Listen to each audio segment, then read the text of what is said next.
आपण पाहत आहात सत्याची बाजू मांडणारं हक्काचं न्यूज चॅनल M24 तास। सांगली जिल्ह्याच्या मिरज तालुक्यावर शोककळा।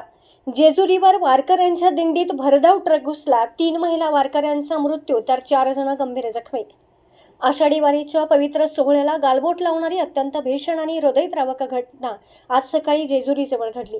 जेजुरी पोलीस ठाण्याच्या हद्दीतील बेलसर टोल नाक्याजवळ सकाळी 8:30च्या सुमारास भरधाव ट्रकने वारकऱ्यांच्या पायी दिंडीला पाठीमागून जोरदार धडक दिली। या भीषण अपघातात सांगली जिल्ह्यातील मिरज तालुक्यातील 3 महिला वारकऱ्यांचा जागीच मृत्यू झाला, तर 5 वारकरी गंभीर जखमी झाले आहेत। प्राथमिक माहितीनुसार सांगली जिल्ह्यातील मिरज तालुक्यातील कसबे डिग्रजमधून वारकऱ्यांची दिंडी भजनाच्या गजरात पंढरपूरच्या दिशेने पायी निघाली होती।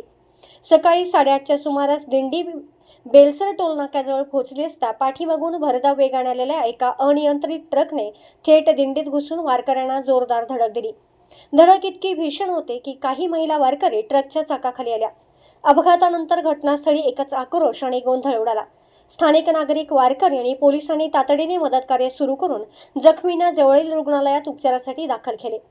या भीषण दुर्घटनेत मृत्यू झालेल्या 3 महिला सांगली जिल्ह्यातील मिरज तालुक्यातील रहिवासी आहेत। नंदा पवार वय 60 राहणार कौलापूर तालुका मिरज, माधवी राजाराम सलगरे वय 55 राहणार मालगाव तालुका मिरज, राजश्री शंकर भोसले वय 55 राहणार कसबे डिग्रज तालुका मिरज।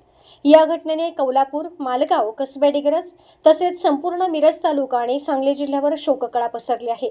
अपघातानंतर ट्रक चालकाला ताब्यात घेण्यात आले आहे।